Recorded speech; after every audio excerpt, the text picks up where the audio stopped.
Millennium Bharat बस में आपका स्वागत है। मैं हूं तानिया माथुर नई दिल्ली से और आप देख रहे हैं मिलेनियम न्यूज़ चैनल 24।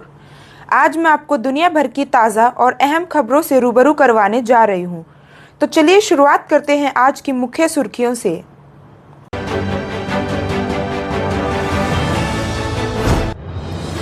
दो साल में 3.5 करोड़ नौकरियां, नई खेल नीति, मोदी सरकार ने इन 3 बड़े फैसलों पर लगाई मोहर।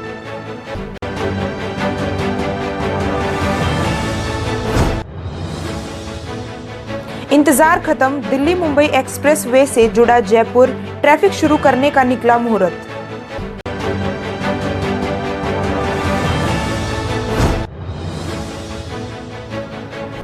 कर्नाटक में फिलहाल नहीं होगा सत्ता परिवर्तन, सिद्धारमैया बने रहेंगे मुख्यमंत्री।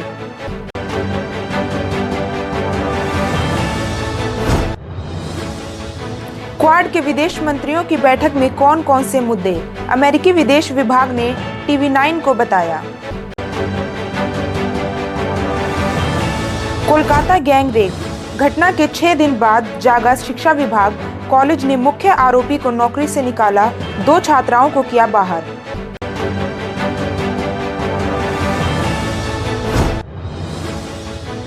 डिजिटल भारत के 10 साल पूरे, पीएम मोदी बोले तकनीक ने अमीर गरीब की खाई को भरा।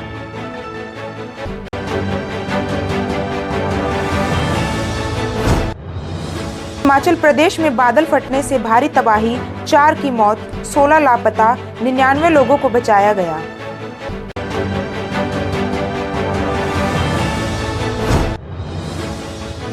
शेयर बाजार में लगातार 4 दिन की तेजी पर लगा विराम, बैंकिंग शेयर सबसे ज्यादा टूटे।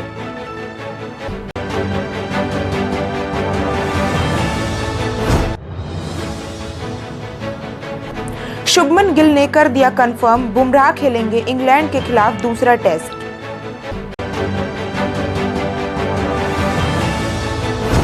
पुष्पा के धमाकेदार सॉन्ग ओ अंतवा की तुर्की में कॉपी, मच रहा भयंकर बवाल।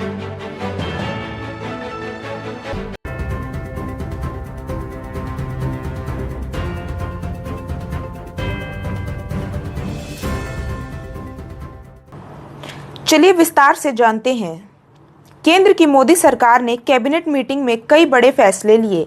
केंद्रीय मंत्री अश्विनी वैष्णव ने मंगलवार 1 जुलाई 2025 को बताया कि केंद्रीय मंत्रिमंडल ने रोजगार से जुड़ी प्रोत्साहन योजना, खेल से जुड़ी खेलो भारत नीति, रिसर्च एंड डेवलपमेंट के अलावा तमिलनाडु में परकुमडी रामनाथपुरम नेशनल हाईवे को 4 लेन में बनाने के लिए मंजूरी दी। कैबिनेट प्रेस ब्रीफिंग के दौरान उन्होंने बताया कि कैबिनेट ने सभी क्षेत्रों में रोजगार सृजन, रोजगार क्षमता और सामाजिक सुरक्षा को बढ़ावा देने के लिए रोजगार से जुड़ी प्रोत्साहन ELI योजना को मंजूरी दी। योजना का लक्ष्य 2 वर्षों में देश में 3.5 करोड़ से अधिक नौकरियों के सृजन को प्रोत्साहित करना है। इसका कुल बजट 99,446 करोड़ रुपए है। खेलो भारत नीति को दी मंजूरी। केंद्रीय मंत्रिमंडल ने आज राष्ट्रीय खेल नीति NSP 2025 को मंजूरी दे दी। यह एक ऐतिहासिक पल है जिसका उद्देश्य देश के खेल परिदृश्य को नया आकार देना और खेलों के माध्यम से नागरिकों को सशक्त बनाना है।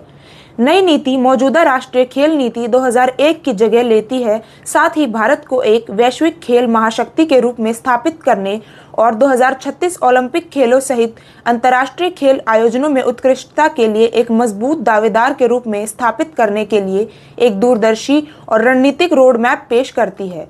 भारत के रिसर्च एवं डेवलपमेंट के पारिस्थितिकी तंत्र को मजबूत करने के लिए एक परिवर्तनकारी कदम के रूप में केंद्रीय मंत्रिमंडल ने 1 लाख रुपए करोड़ की निधि के साथ अनुसंधान विकास और नवाचार RDI योजना को मंजूरी दे दी है। RDI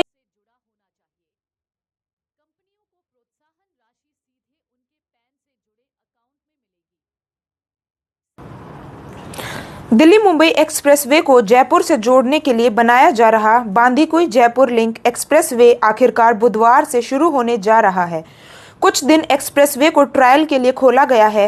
इस लिंक एक्सप्रेसवे पर चलने वाले वाहनों पर अधिकारी नजर रखकर खामियों का पता लगाएंगे। कुछ दिन बाद टोल चालू कर लगा दिया जाएगा। इस एक्सप्रेसवे पर बीच में मनोहर कोथुन हाईवे के ट्रैफिक को बढ़ाने के लिए खुरी इंटरवेज को भी शुरू किया जाएगा। सब कुछ सही रहा तो शाम तक 1 या 2 दिन में अन्य इंटरचेंज भी ट्रैफिक एक्सप्रेसवे पर शुरू कर दिया जाएगा। 67 किलोमीटर का यह एक्सप्रेसवे NHAI अधिकारियों के अनुसार 1368 करोड़ रुपए की लागत से 66.91 किलोमीटर लंबा बांदीकुई जयपुर एक्सप्रेसवे बनाया गया है। इसका करीब 32.7 किलोमीटर हिस्सा दौसा एवं 34.1 किलोमीटर हिस्सा जयपुर जिले में है। यहाँ से मिलेगी चढ़ने उतरने की सुविधा। इस मार्ग पर एक ROB, 2 बड़े ब्रिज, 13 छोटे ब्रिज बनाए गए हैं। वहीं 2 फ्लाईओवर हैं। इसमें भेड़ोली, खुरी खुर्द, सुंदरपुरा गांव के पास हीरावाला, मुकुंदपुर के समीप बरगना, कानोता आदि जगहों पर इंटरचेंज बनाए गए हैं। वहीं बांदीकुई क्षेत्र में छठा इंटरचेंज बनाने के संबंध में DPR बनाकर NHAI दिल्ली भेजी गई है। निर्देश मिलने पर शुरू करेंगे टोल गेट परियोजना। निदेशक NHAI दौसा इकाई BS जोया ने बताया कि जयपुर बांदीकुई एक्सप्रेसवे पर ट्रायल रन बुधवार सुबह 8 बजे से शुरू कर रहे हैं। शुरुआत में वे दिल्ली एक्सप्रेसवे और मनोहरपुर हाईवे का ट्रैफिक लिया जाएगा। बाद में अन्य मार्गों का ट्रैफिक लेंगे। टोल शुरू करने की तैयारी पूरी है। उच्च स्तर से निर्देश मिलने के बाद टोल गेट चालू हो जाएंगे।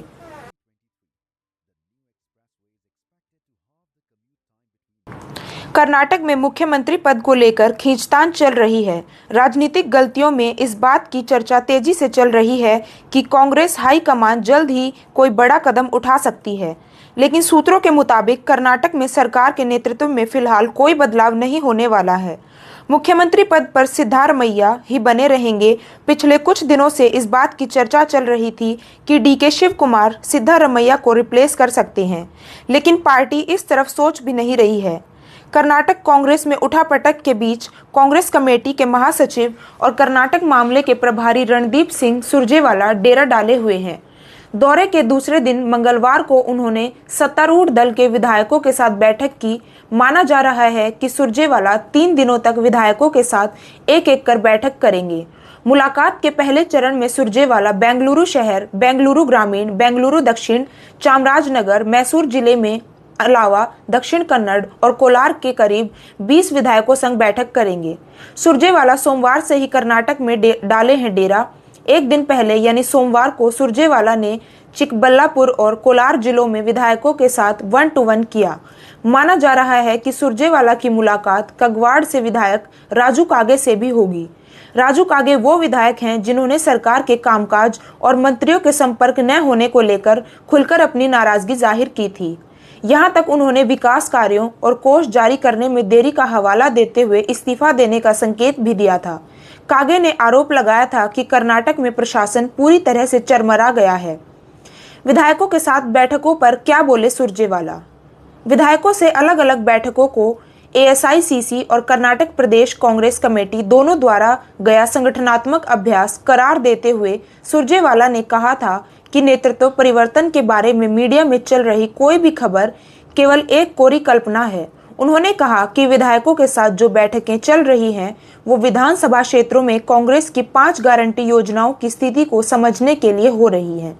सुरजेवाला बोले, party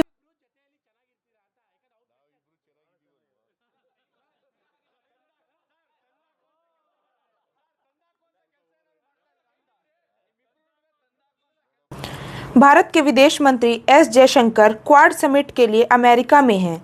quad Bharat, Australia, Japan और अमेरिका का समूह है। इस समिट के बीच अमेरिकी विदेश विभाग के प्रवक्ता मार्गरेट मैक्लियोड ने मिलेनियम भारतवर्ष से खास बातचीत में कहा कि क्वाड के विदेश मंत्रियों की बैठक में 4 मुद्दे अहम हैं। इसमें अंतर्राष्ट्रीय समुद्री सुरक्षा, आर्थिक सुरक्षा, उभरती हुई प्रौद्योगिकी और आपातकालीन सहायता शामिल है। मार्गरेट मैक्लियोड ने कहा कि क्वाड के 4 देश काफ़ी बड़े हैं और इनमें काफ़ी क्षमता है। हम सुरक्षा के मुद्दों को खास तवज्जो दे रहे हैं। वह देश जो अंतर्राष्ट्रीय कानून को नज़रअंदाज करते हैं, उनके खिलाफ हम अपनी आवाज़ उठाना चाहते हैं। क्वाड के सैन्य संगठन बनने के बारे में भी अभी बात नहीं हो रही। ये 4 बड़े देशों का संगठन है जो एक दूसरे के सहयोग करके हिंद प्रशांत के पड़ोसी देशों के लिए सुरक्षा बढ़ाने पर काम कर रहे हैं। आतंकवादी हमले के खिलाफ हम सहयोग करना चाहते हैं।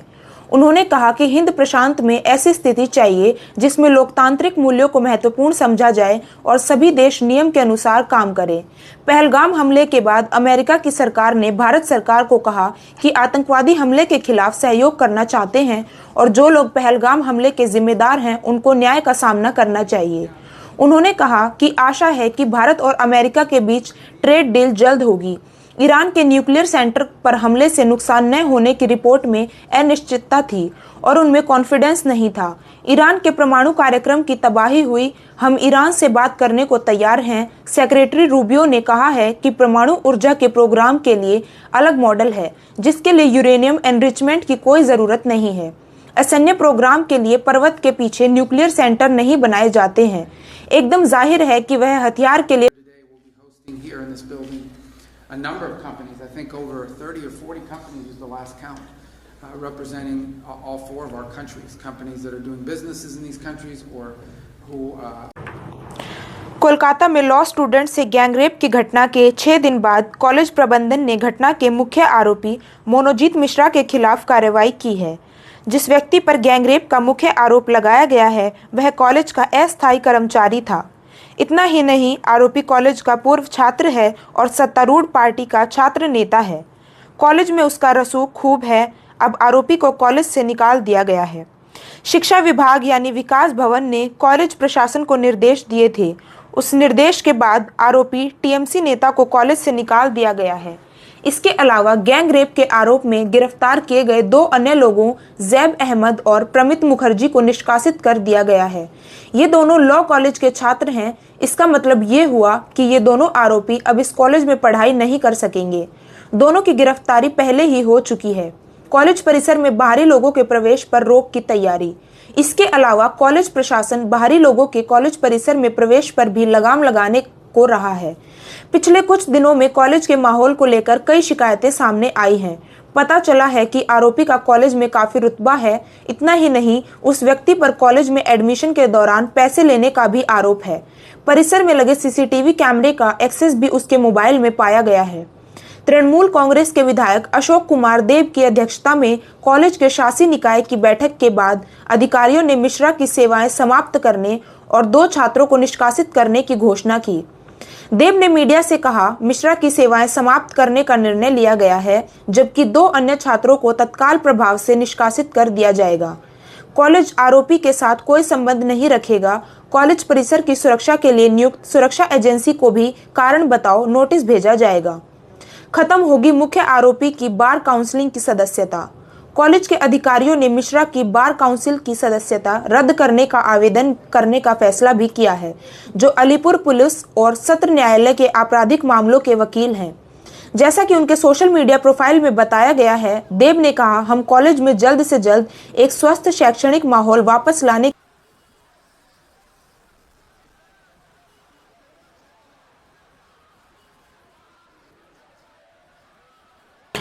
डिजिटल इंडिया के 10 साल पूरे होने पर प्रधानमंत्री मोदी ने कहा, 10 साल पहले हमने बहुत दृढ़ विश्वास के साथ अज्ञात क्षेत्र में एक साहसिक यात्रा शुरू की, जबकि दशकों तक भारतीयों की प्रौद्योगिकी का उपयोग करने के लिए क्षमता पर संदेह किया जाता रहा। हमने इस दृष्टिकोण को बदल दिया और भारतीयों की प्रौद्योगिकी का उपयोग करने की क्षमता पर भरोसा दिया, जबकि दशकों तक यह सोचा जाता रहा कि प्रौद्योगिकी का उपयोग संपन्न और वंचित के बीच की खाई को और गहरा करेगा। हमने इस मानसिकता को बदल दिया और संपन्न और वंचित के बीच की खाई को खत्म करने के लिए प्रौद्योगिकी का उपयोग किया। जब इरादा सही होता है तो नवाचार कम सशक्त लोगों को सशक्त बनाता है। जब दृष्टिकोण समावेशी होता है तो प्रौद्योगिकी हाशिए पर रहने वालों के जीवन में बदलाव लाती है। डिजिटल इंडिया ने डिवाइड को भरा। 2014 में भारत में लगभग 25 करोड़ इंटरनेट कनेक्शन थे। आज ये संख्या बढ़कर 97 करोड़ से अधिक हो गई है। पृथ्वी और चंद्रमा के बीच की दूरी के 11 गुना के बराबर 42 लाख किलोमीटर से अधिक ऑप्टिकल फाइबर केबल अब से भारत के दूर दराज के गांव को भी जोड़ती है। भारत का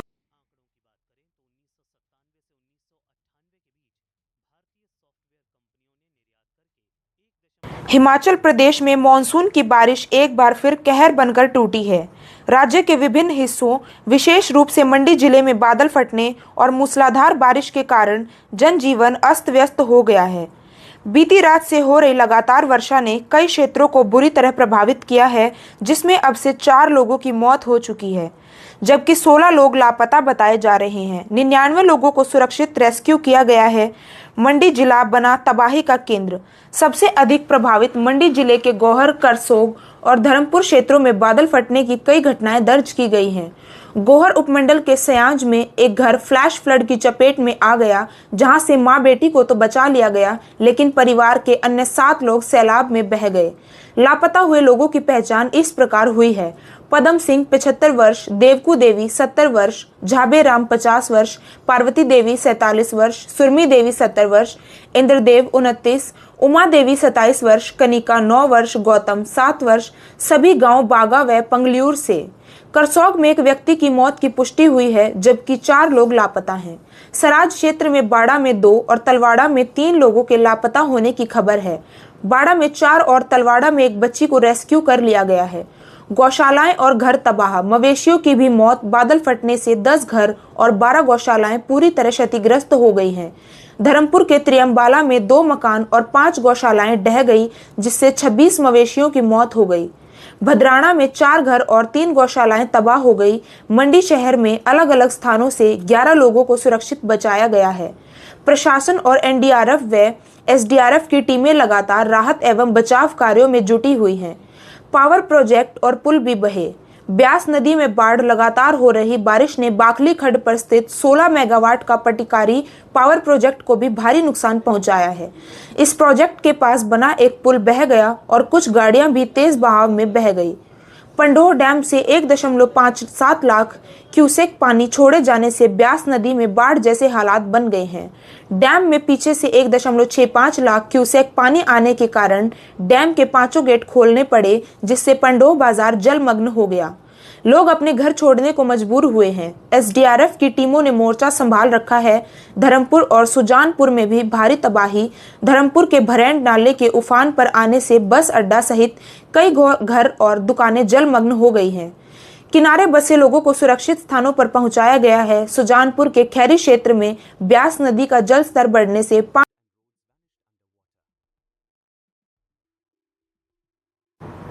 अब नजर डालते हैं आज के बाजार के रुझानों पर ताजा अपडेट के साथ।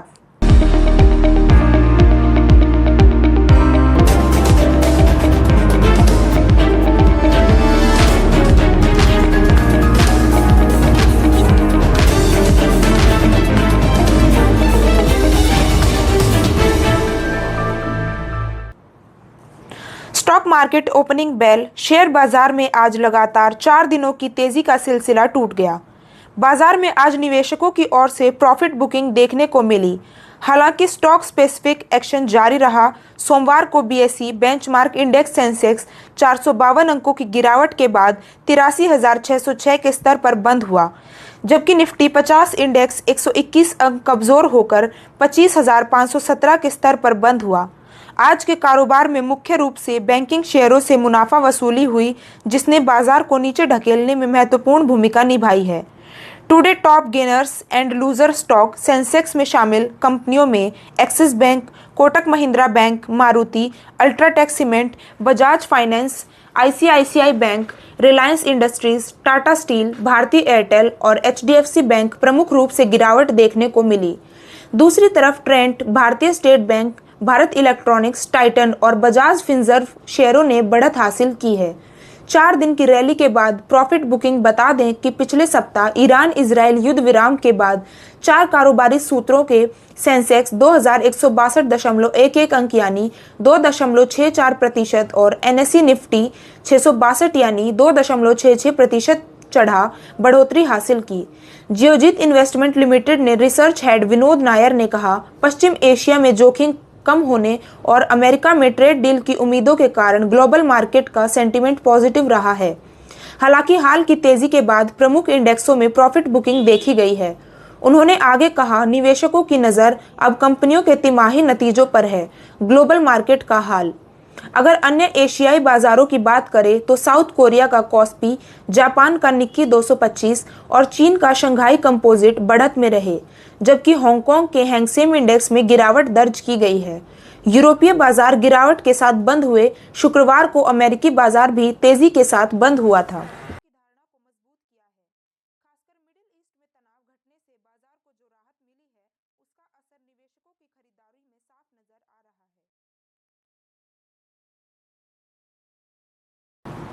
एक छोटे से ब्रेक के बाद हम फिर से हाजिर होंगे। मैं हूं तान्या माथुर। देखते रहिए millennium Bharat buzz.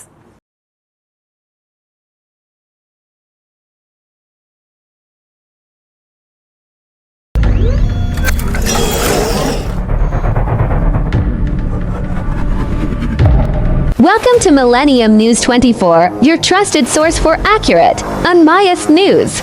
We're here to bring you the stories that matter most from America and around the world with integrity and a commitment to truth. In today's world, where misinformation can easily spread, having access to reliable news is more important than ever. At Millennium News 24, we aim to cut through the noise by delivering clear, fact-based reporting. Whether you're following major events or looking for in-depth analysis, we are here to serve you with transparency and respect for all communities regardless of color, wealth, or religion.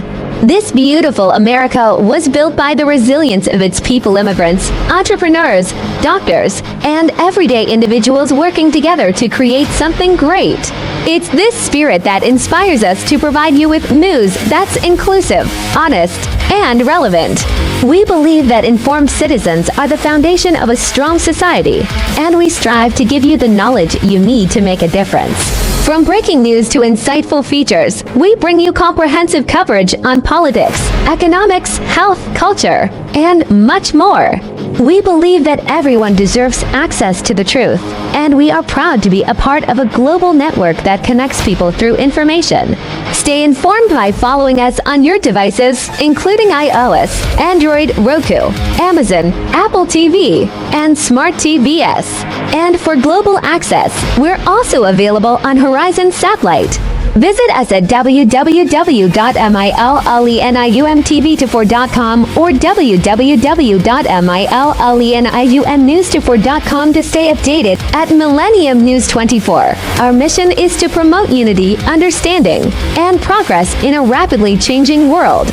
Join us as we work to inspire positive action through the power of truth. Thank you for watching. Follow us, subscribe, and stay informed.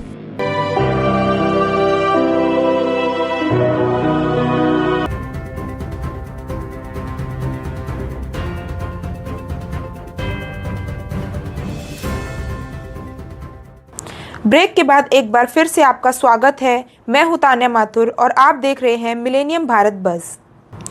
अब नजर डालते हैं मनोरंजन की कुछ बड़ी सुर्खियों पर। भारतीय टेस्ट टीम के कप्तान शुभमन गिल ने जसप्रीत बुमराह के दूसरा टेस्ट मैच खेलने को लेकर बड़ा अपडेट दिया है। गिल ने बताया कि बुमराह दूसरा टेस्ट मैच खेलने के लिए तैयार हैं। पीटीआई की रिपोर्ट के मुताबिक शुभमन गिल ने भारत की प्लेइंग 11 को लेकर भी जानकारी दी है। गिल ने कहा, हम पहले पिच देखेंगे और उसके बाद ही प्लेइंग 11 तय करेंगे। शुभमन गिल ने कही ये बड़ी बात। भारत के टेस्ट कप्तान ने कहा कि हम एक ऐसी टीम बैलेंस करना चाहते हैं जो 20 विकेट्स ले सके। इसके साथ ही शुभमन गिल ने आगे बताया कि अगले मैच सिलेक्शन के लिए जसप्रीत बुमराह तैयार हैं। बता दें कि बुमराह की फिटनेस की वजह से लगातार ये कयास लग रहे थे कि बुमराह बर्मिंघम के एजबेस्टन स्टेडियम में होने वाला दूसरा टेस्ट मैच नहीं खेलेंगे, लेकिन अब गिल के बयान से ये साफ हो गया है कि टेस्ट रैंकिंग में नंबर 1 गेंदबाज जसप्रीत बुमराह अगला मैच खेलने के लिए पूरी तरह फिट हैं। We will take a look at the pitch and decide on the playing 11. We are trying to find the right balance to take 20 wickets. Bumrah is available for selection. Shubman Gill #India vs England. क्या होगी भारत की playing 11? Edgbaston test में भारत की playing 11 में कोई खास बदलाव देखने को नहीं मिल सकता। अगर भारत के तेज गेंदबाज जसप्रीत बुमराह दूसरा टेस्ट खेलने के लिए तैयार हैं, तब नीतीश कुमार रेड्डी को अपना टेस्ट डेब्यू के लिए इंतजार करना पड़ सकता है। बुमराह की गैर मौजूदगी में नीतीश को मौका दिया जा रहा है, लेकिन अब बुमराह दूसरे टेस्ट में सिलेक्शन के लिए मौजूद हैं। ऐसे में बुमराह इस टेस्ट सीरीज के 5 में से 3 की जगह 4 मुकाबले खेल सकते हैं।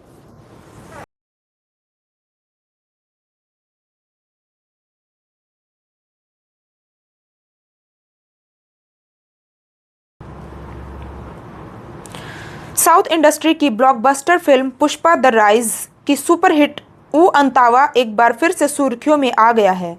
इस बार चर्चा इसकी पॉपुलैरिटी या डांस मूव्स को लेकर नहीं बल्कि एक विवाद को लेकर हो रही है।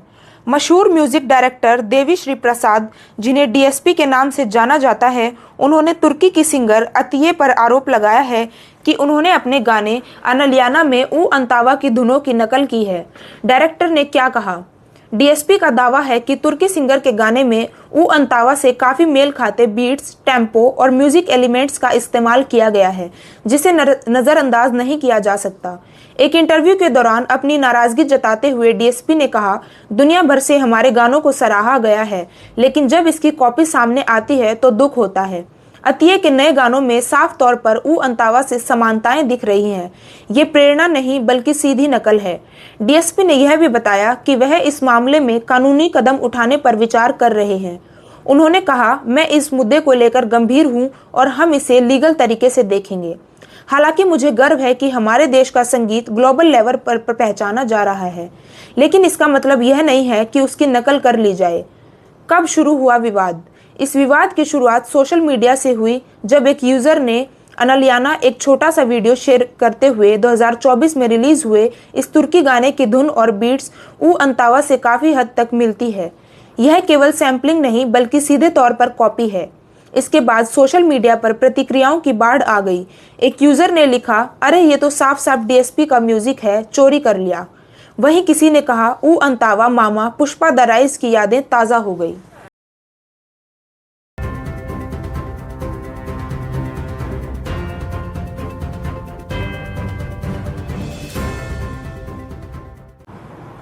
फिलहाल के लिए बस इतना ही। हमें देखने के लिए धन्यवाद। देश दुनिया की हर ताज़ा खबर से जुड़े रहने के लिए हमारे साथ बने रहिए। लेटेस्ट अपडेट्स के लिए हमें फेसबुक, ट्विटर, इंस्टाग्राम और टिकटॉक पर मिलेनियम न्यूज़ 24 के नाम से फॉलो करें। हमारा यूट्यूब चैनल मिलेनियम न्यूज़ 24 भी ज़रूर देखें। आप हमें एंड्रॉयड और iOS devices, Apple TV, roku TV, Amazon fire TV और सभी स्मार्ट टीवी प्लेटफॉर्म्स पर भी देख सकते हैं। मनोरंजन और खबरों की दुनिया का आनंद लें मिलेनियम टीवी ऐप्स के साथ। एंड्रॉयड के लिए मिलेनियम टीवी यूएसए और गूगल पर मिलेनियम न्यूज़ डाउनलोड करें। मिलेनियम न्यूज़ 24 का हिस्सा बनने के लिए आपका धन्यवाद।